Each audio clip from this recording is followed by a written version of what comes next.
Hi, Casey. This is Ron Clauden.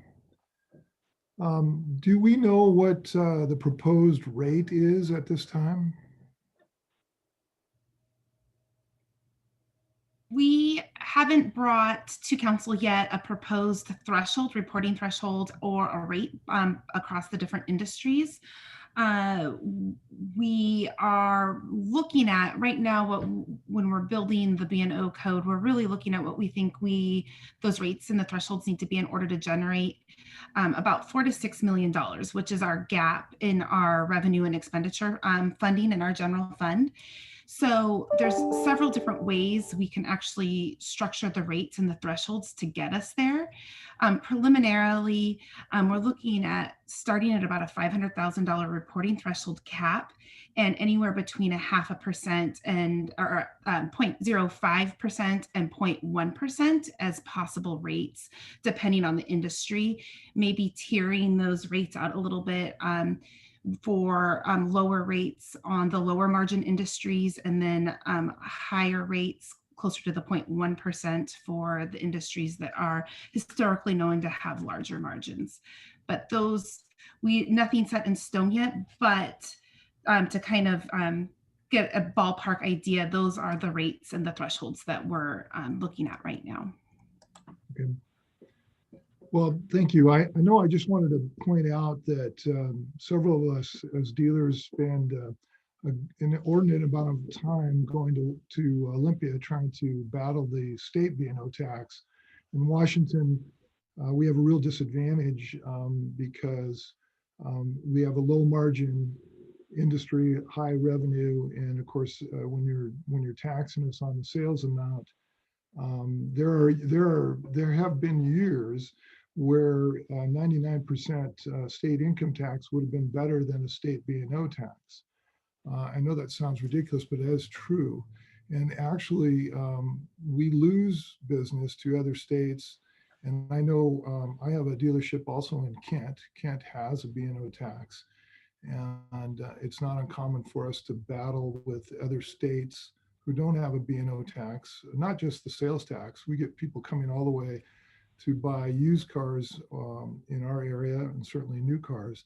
And when we have to deal with that, my concern is, and I think you gave us a number of, the city collects maybe, 20% of your budget comes from our sales tax collections. And it would be my concern that if we are not competitive or we lose some of those sales, it would only take a couple sales where we would miss out on that revenue if we would lose those sales to other states or other cities that don't have B&O tax. Again, that's just one of my big concerns and one that we've talked a lot about. So thank you.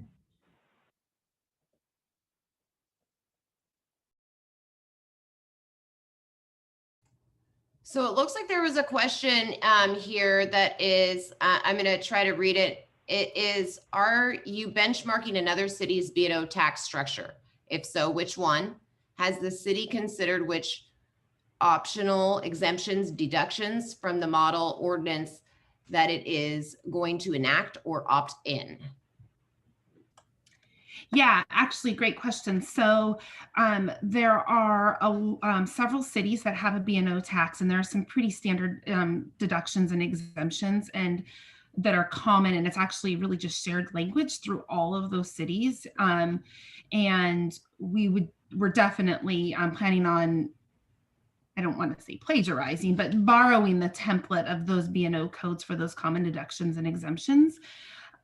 But really, that's one of the reasons why we're really interested to hear the feedback from the businesses themselves, because I want to make sure that we are taking into consideration all the different types of service revenues in Auburn, and making sure that we are taking into consideration all the Auburn specific exemptions and deductions that we should be considering in our code, and not just necessarily following the template and the recipe from other cities. But if there's something special here in Auburn that we need to be considering, we want to hear that as well.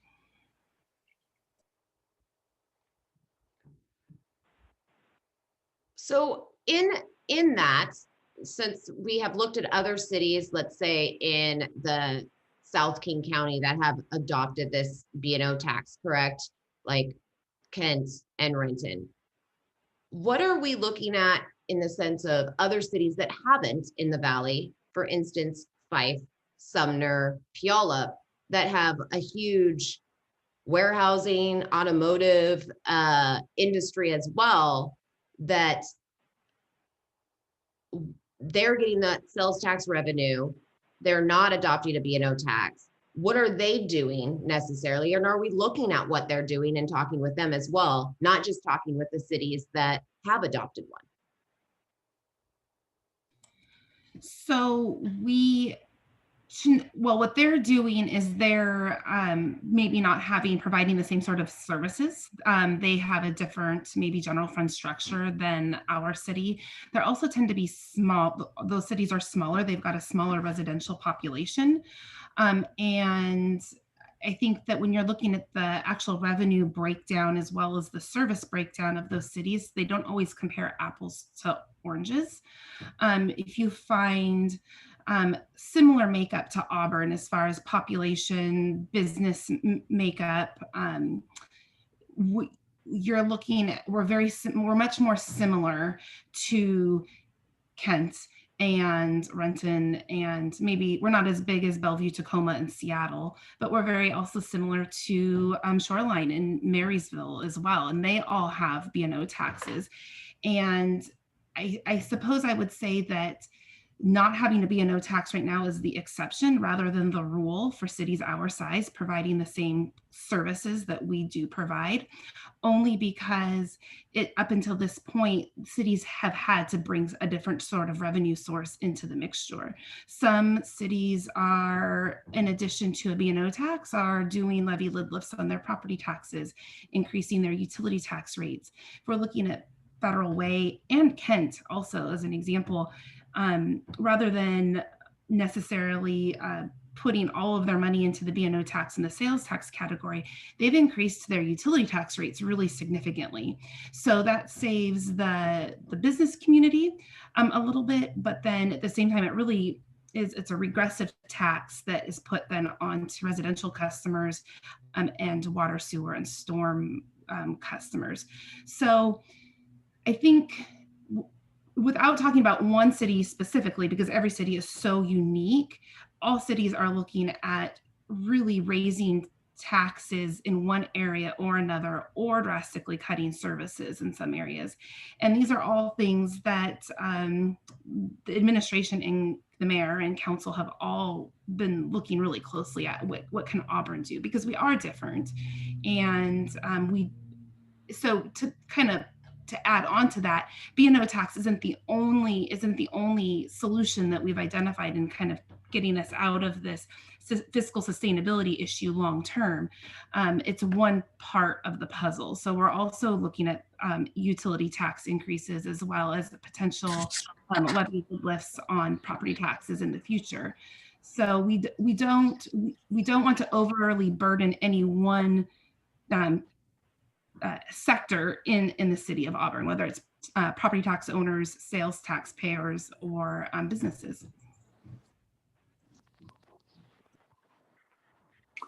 Casey, can I ask a question of Ron? So, Ron, you mentioned that your auto businesses in Auburn can lose businesses to other dealers in other states. Can you explain how the customers operate in that fashion? And also, are your businesses being affected by the fairly new online internet auto purchasing industry? Sure, Claude. If you buy out of the state of Washington, you don't have to pay the B&O tax. You do pay the sales tax, and that is collected. You do pay the use tax on a license, but they're not required to charge the state B&O tax. So the state loses out in that scenario, and the city would in this scenario as well. And so for us, that becomes a big ticket item. We already are paying 0.5% on sales. Well, the average sale price is ticking up close to $50,000, and so that becomes a big number. And again, I don't want sales tax. I mean, we have the highest sales tax in the country, so I'm not necessarily saying sales tax is better. I wish we could itemize it. As an example, if I'm buying a building or having a construction done on a building, they would itemize it and put at the bottom, they would put B&O tax as a line item. So we would agree to a price and they would add B&O tax. The Attorney General won't allow that for car dealers to add that. Now that would, we could say you can buy this car for 50 grand and plus tax, license and fees. But again, that's just not allowed. I know, again, personally, our dealership in Kent, we're paying that additional on a new sale. I believe it's 0.46 in Kent, and when we're looking to add, we've been looking at adding another lot. We've been looking at Enumclaw, and I'm curious what Paulsbo decided to do when they moved to Sumner. And are those some of the things that, and I think about the loss that the city had, and Jamie, maybe you could tell us what those dollars, I'm not sure exactly out of the 10.3% what the city gets, but I have a feeling it's more than 0.46 that we would be getting on B&O tax. Does that answer your question there, Glenn? Yeah, it does. And I was just curious, is the online internet purchasing of autos, is that affecting your businesses as well?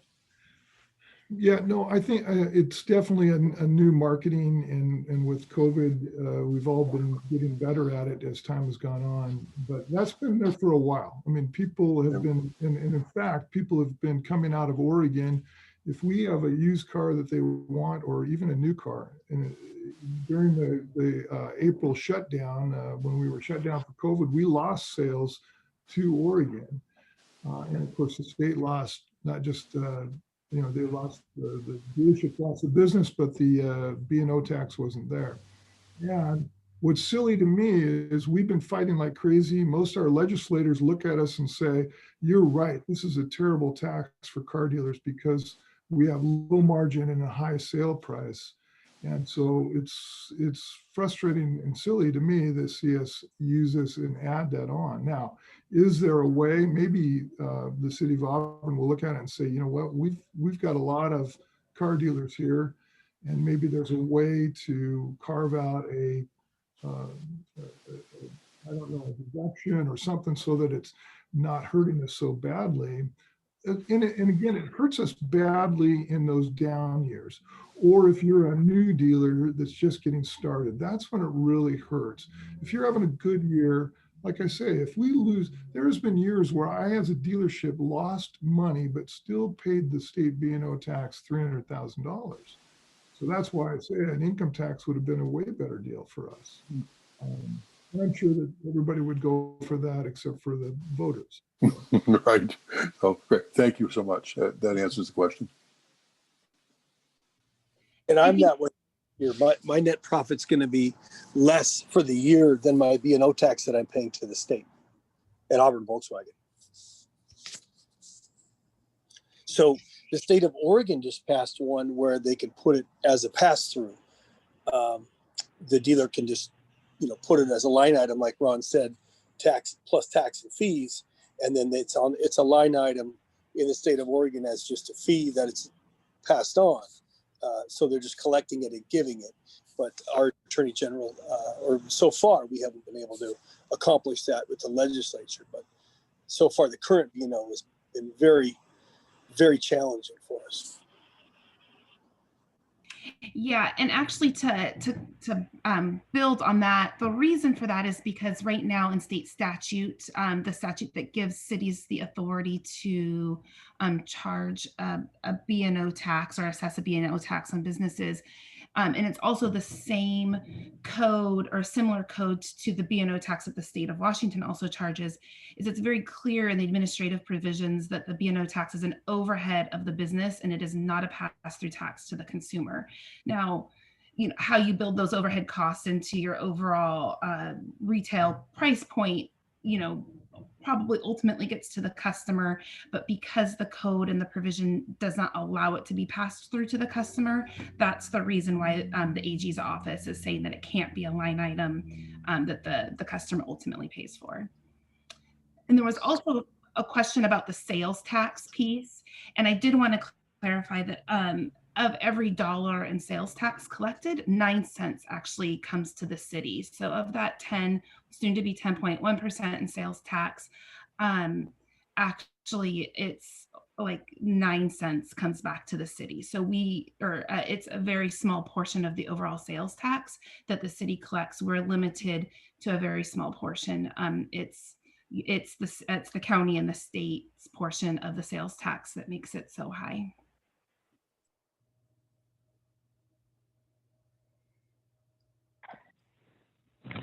Good afternoon, folks. Eric Arnault, Auburn Chevrolet. Question, as you speak of how you arrived at this particular tax, and what is it that makes this attractive as the source of additional revenue stream as you actually look at the empirical data and the businesses that are encompassed here in Auburn?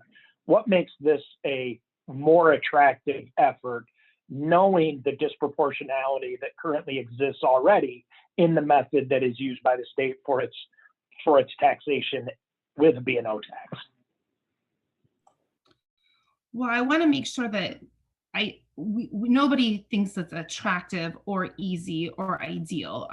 It's not an easy decision for me to propose, or even for the council or the mayor to consider. So we do very much understand how difficult that this is for the business community, and this isn't easy in any way. As far as it being maybe the better option, and I don't even want to say better option, we are very limited. The city only has so many ways to generate revenue. So we've got property tax, we have sales tax, we have utility tax, and then we have our charges for services and fees that we charge back to either residential users or even the business community when it comes to licensing and permits for community development and economic development. So what we're trying to do when we're looking at this gap between our expenditures growing greater than our revenues, so on average, our revenues grow about 2% per year, our largest tax source being property tax, and we're limited to 1% growth each year by state statute. And that translates to about $250,000 a year in additional revenue through property tax. So with the revenues growing anywhere between 1.5% and 2% per year, our expenditures, because most of our costs are payroll and salary costs, those costs do increase greater than 1.5% to 2% per year. When we were developing really a solution to this long-term problem, it wasn't just trying to find one solution to the problem or one solution. So we've really taken the B&O tax. We don't want to just max out the rates. We want to keep them as low as possible to help contribute to the new revenue sources. We've also are assessing our indirect our cost recovery model, which is our charges for the direct services that we provide for developers or residential homeowners when they're doing permits or adding onto their home. We're also looking at, I had mentioned before, increasing our utility tax rate a little bit. And then we've also been looking at our services and where we can cut and reduce costs there. So I know that it is in some ways overly burdensome to the business community, but we very purposely did not create a solution that was just on the business community end. It is something that is going to be felt by many different types of taxpayers in the city, because truthfully, there are no other ways to generate revenue. And we're very, very limited in those ways that we can generate revenue for the general fund. Hi, Jamie. Yeah, this is Craig Willie at Doxson Toyota. I just had a question. Has the city looked at, you say there's no other way to create revenue. I just, as businesses here, I think it's a big burden to, put on the current businesses here, but has the city looked at maybe giving tax incentives that bring more business to Auburn, that create more revenue under the current taxes that we already have in place? I know as a dealer, we're always looking for an increase in market share, and that's, I think there's a big opportunity for that. Instead of looking at the side of, creating more taxes and more burden on the current business owners, can we do things to attract other businesses or more consumers here, right? Yeah, that's a great question. Again, because most of the sales tax, so really the only tax incentives we would be able to provide would be maybe a sales tax incentive. And because our portion of the overall sales tax is so low, I'm not sure it would actually provide that much of an incentive. Most of that sales tax that is collected, again, goes to the county and state, and we don't have the authority to reduce those tax rates. Yeah, I share the same concerns as Matt and Ron. We are in a highly competitive industry, and every one of us sells cars at a loss, just to hopefully get that customer back for service, and that repeat and referral come down the road. And B&O tax based off sales dollars just seems, just kind of it's an unfair tax, in our eyes, and we can't just keep increasing our customers. We're gonna lose car deals because of it, and then we lose customers, lose tax revenue. So anyway. And I guess that would be, that's a question. I absolutely appreciate your feedback and your comments. Are there costs then, and this is just me throwing it out there, being completely ignorant to your business and how your profits and losses work, but are there certain costs, whether it's credit losses or something else, that we should be considering as then a deduction to the gross revenues?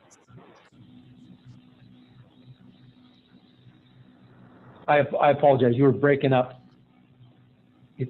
I'm talk sorry. Straight into it. I can hear you better. Sorry. Okay. Are there certain deductions, whether it's credit losses or whatever there might be, that we should be considering to be written off and applied to the gross revenues then before applying the tax?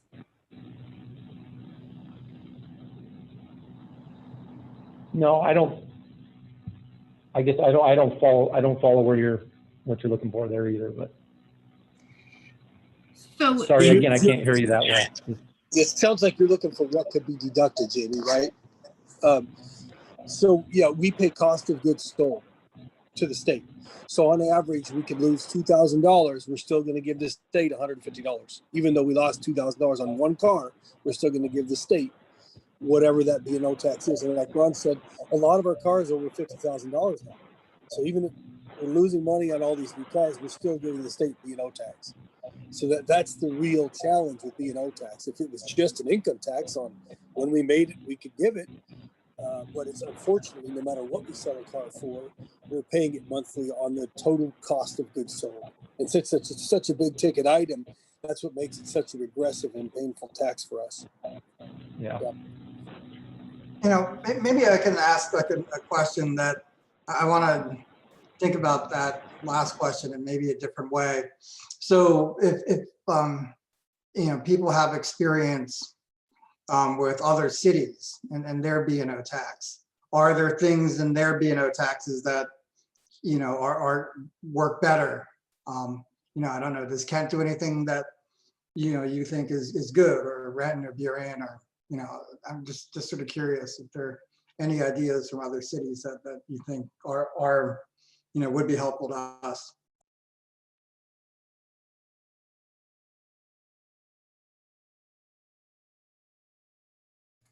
I don't know if any dealership is going to tell you that there is a B&O tax out there that is helpful or beneficial, because honestly, it is a hard tax on our auto industry from a state level. And the fact that they are, like they have reiterated, they have such a big ticket item and small margins. but yet they're paying on that gross revenue, right? And then they're going to pay to our city now on top of that. It's going to be hard for them to have good years. And Yeah, if it's I gonna be- wasn't saying whether yes or no. yeah, I mean that, yeah, I kind of. I know that Kent doesn't. Right, but what I'm thinking though is, as I started to look at other cities' codes, they're complex. It's a tax, and they are complex. What things can be deducted, what things can be exempted. I mean, there's a lot of minutia in there, and I'm just wondering maybe along those lines, and you don't have to answer now, but just something to think about. I will say that one of the questions that was brought up a little bit, and I don't think it was addressed, was Paulsbo RV, as they were in Kent, and then they moved to Sumner to sell their RVs out of there due to the fact that there wasn't a B&O tax.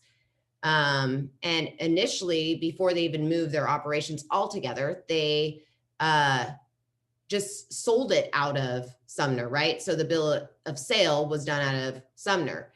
And, with our online availability and with the strain on taxes for our dealerships in Washington state alone, that is something that, I think that looking at, are we going to lose some of our dealerships because that's the only way they can survive is by going to having a business license in a city where they don't have a B&O tax and selling through online. Or going to another city like Paulsbo did. So I heard it brought up, but I don't know if anybody discussed why that really happened.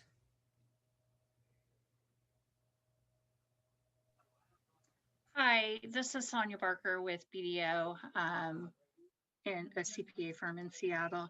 We represent a number of clients in the auto industry that are going to be negatively impacted by this B&O tax. And to respond to your question, or another person's question regarding, what are other cities doing that we could potentially not do that would benefit this industry, I would call your attention to there's some deductions that are available at the state level that are often not allowed at the local jurisdiction level, such as dealer trades, auction deductions, and a few others that, if, worst case, the City of Auburn decides to go forward with this, that they should really consider maybe carving out things like that and being consistent, at least with the state, to make it easier for businesses to comply. That's great feedback. Thank you, Sonia. So just to, we can't follow state B&O tax entirely because the state actually created separate, in the RCW, they created a separate type of code for local municipalities' ability to levy a B&O tax that looks a little bit different than theirs. But from the deductions and exemption standpoint, we actually do have a lot of flexibility on that portion of writing our code. So knowing that those are deductions that the state offers, that's actually really helpful information. And we will be looking at the state B&O tax code and seeing if those are deductions that we can pull into our code as well and consider those.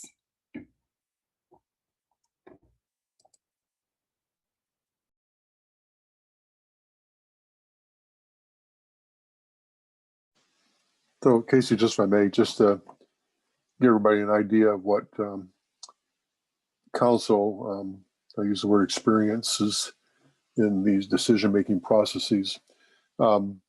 This discussion related to other sources of revenue, which include a B&O tax, began about 2 years ago when Shelley Coleman was Director of Finance before she retired, and then Jamie came in to take her role. So we had quite a bit of discussion at that time, knowing very well that in the out years, and out years I mean beyond 2022 and up through like 2026 and Jamie has actually reinforced this dilemma we're going to be in.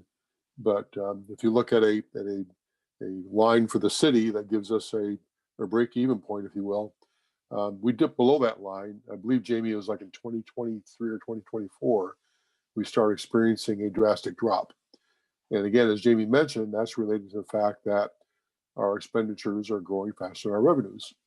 So your city council has decision-making considerations that any business would have.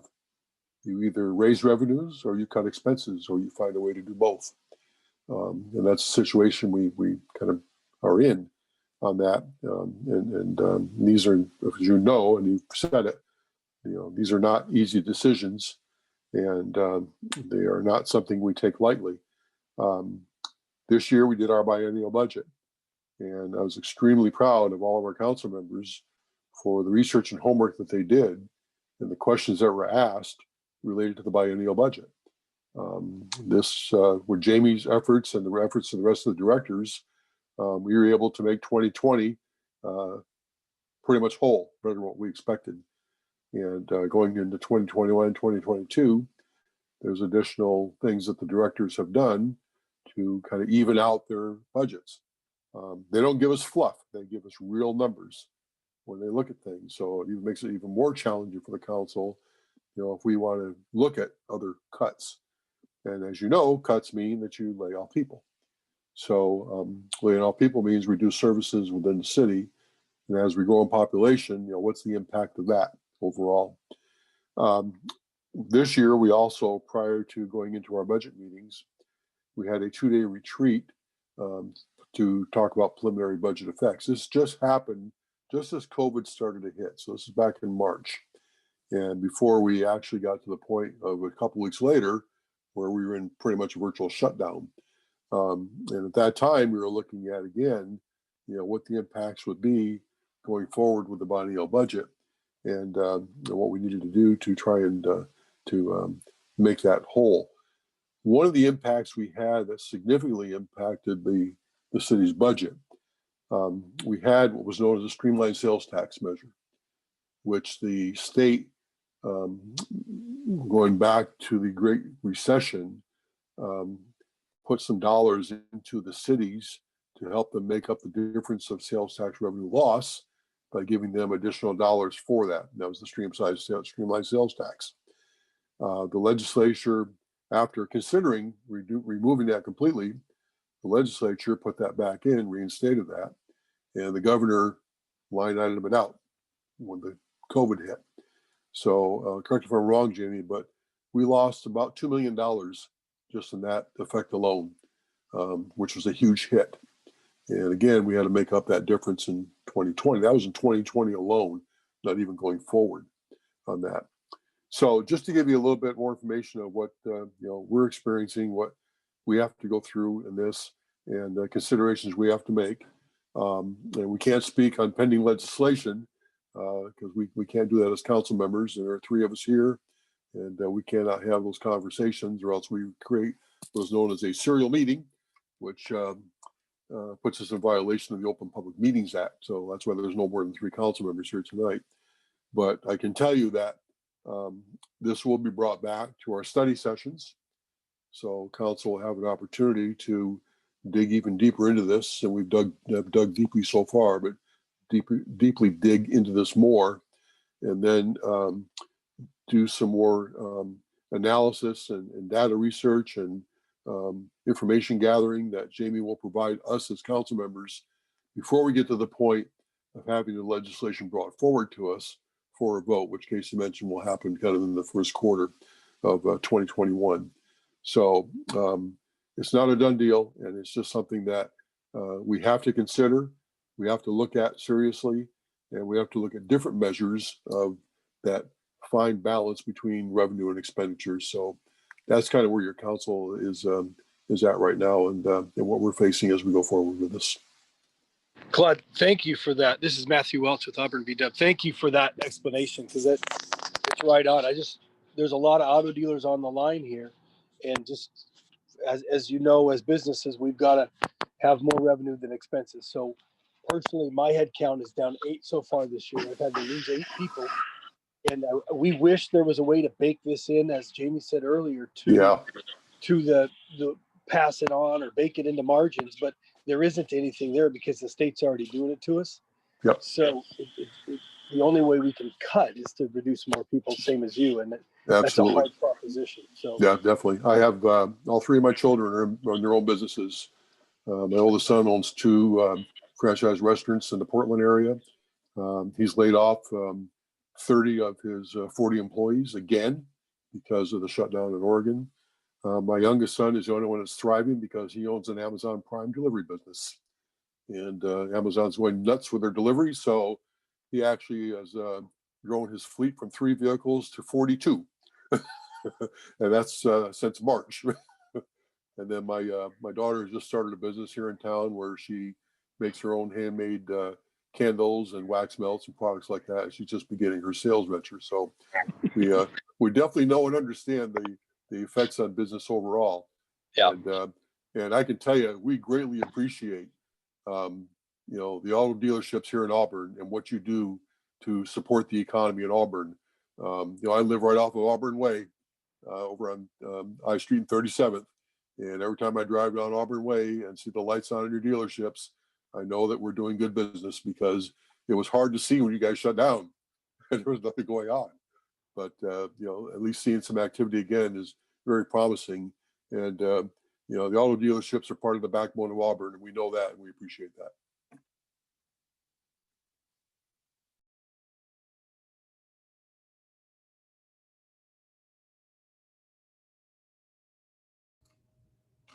Thank you for that, Claude. I appreciate that. I know that the dealerships appreciate that too, because these are hard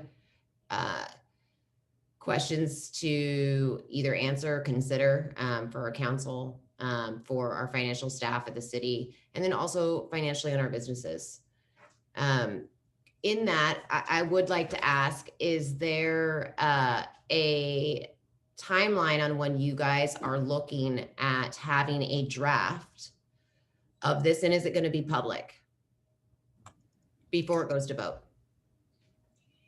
Yeah, so I'm going to kind of step back with what our process is so far. So we adopted our 21-22 budget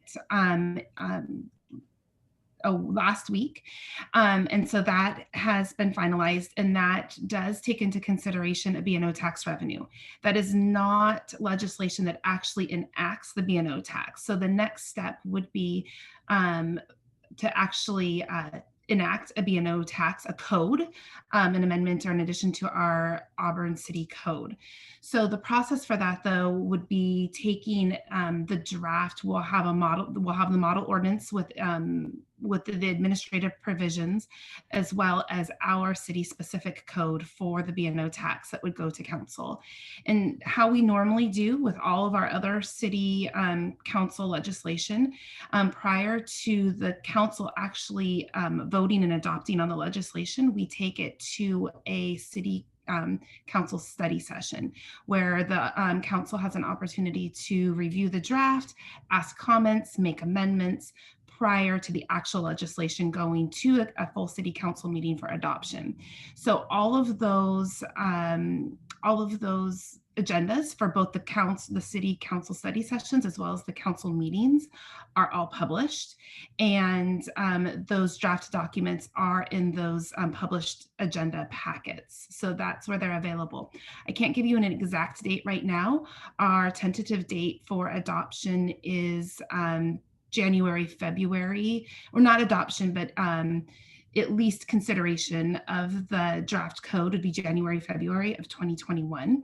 And the reason I don't have an exact date is because I expect that there will be a lot of deliberation on and a lot of discussion around the code itself. And so I wouldn't be surprised if there's a little bit of back and forth in the code and revisions and amendments from the council before we actually bring a final version for adoption.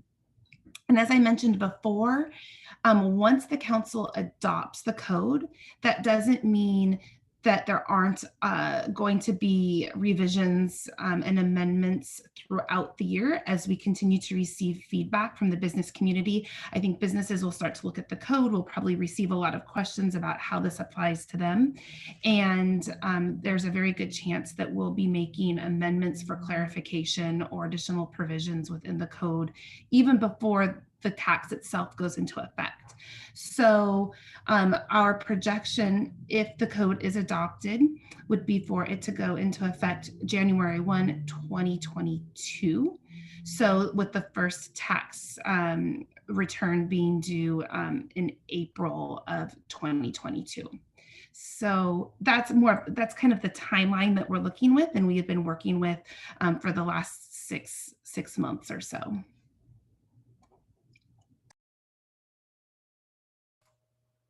Thank you for that, Jamie. Also, in addition, with that being said, is there anything that you guys are doing to make sure that there is the code that's adopted is looking at how you guys potentially can then just increase year after year, so that potentially what this code is there going to be some parameters so that it doesn't honestly get to a point where it's 300% more 2 years down the road than what it was originally when it was adopted by this council, because that's what I've seen in other cities. And this council, I believe, has the heart for our businesses and our community, but we all know that our council members change. And so I'm curious what's being put into place from your end or the city's end in that thought, where we're not going to look at just opening Pandora's box. Well, there is a statutory maximum. So 0.2% is the highest we could go by state law. We're not even looking at half of that right now. But to your point, subsequent councils could increase it up to 0.2% based on the authority that the city has with by state law. There really aren't any safeguards or provisions that we can put in there, because even if we were to put safeguards in to say we were never going to increase the rate greater than 0.1%, a subsequent council could come in and change the code and strike those provisions and increase the rate. So we can't make promises along those lines. What I can promise you is not only does the current council and the mayor and also staff recognize is the importance of businesses, and there's a break-even point, right? And I think we've heard that from all of the folks on the line tonight, which is at a certain point it's no longer profitable. And so if you start raising the rates too high, you can make the numbers look great on paper for the city's end, but once all the businesses leave, you're in a worse position than you were before the tax. So I suppose that's the best safeguard, is just knowing that we have a staff and administration and a council and a mayor that fully understand the importance of business in the city, and that it's not just as easy. It's not a cash grab. I mean, we can't just raise the rate as high as we possibly want, because at some point we're going to start losing and not gaining.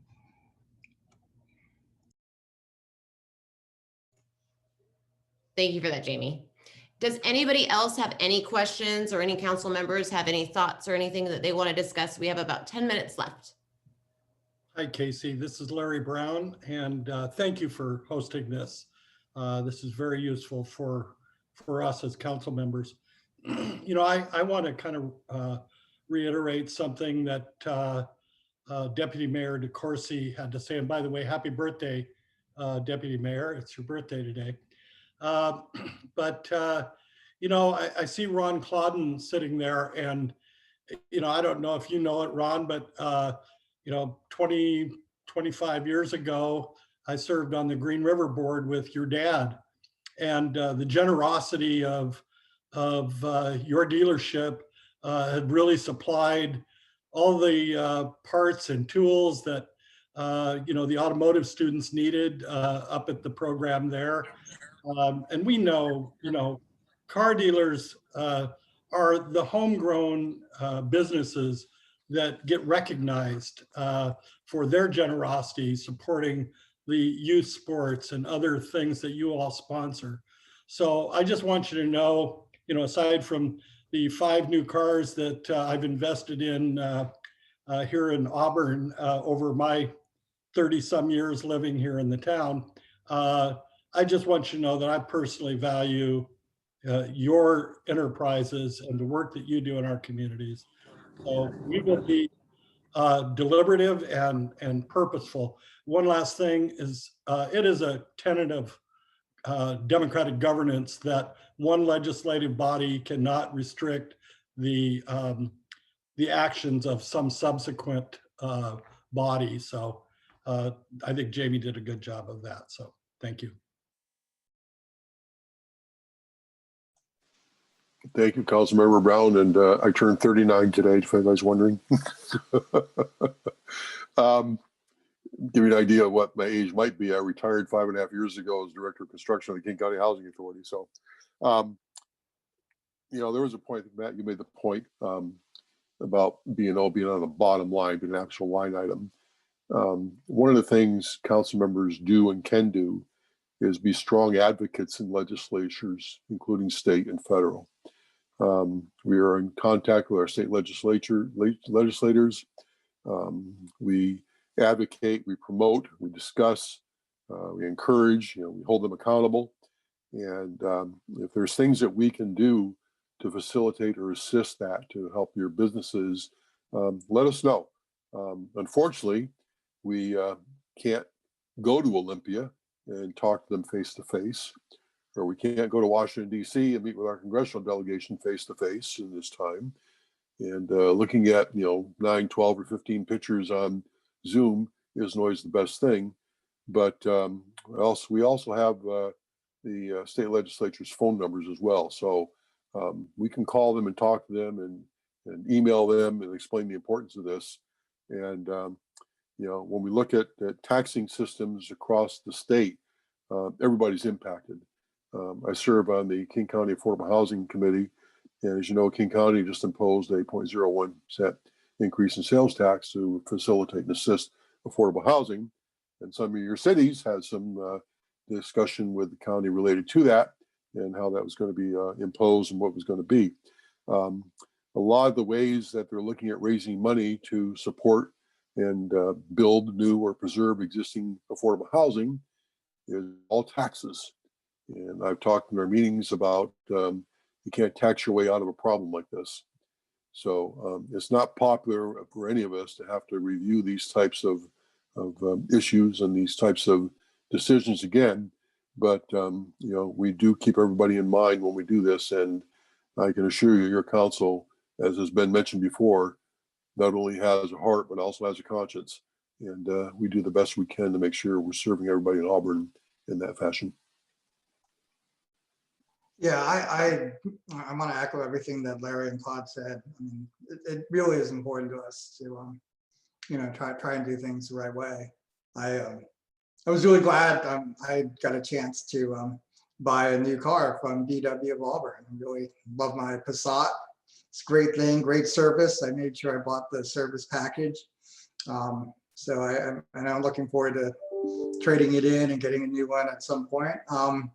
But yeah, and I mean, the auto sales tax is just, it's a lifeline for the city. So, I mean, that it really is important to us being able to provide services to people who need all kinds of service. So it's really important what you all do.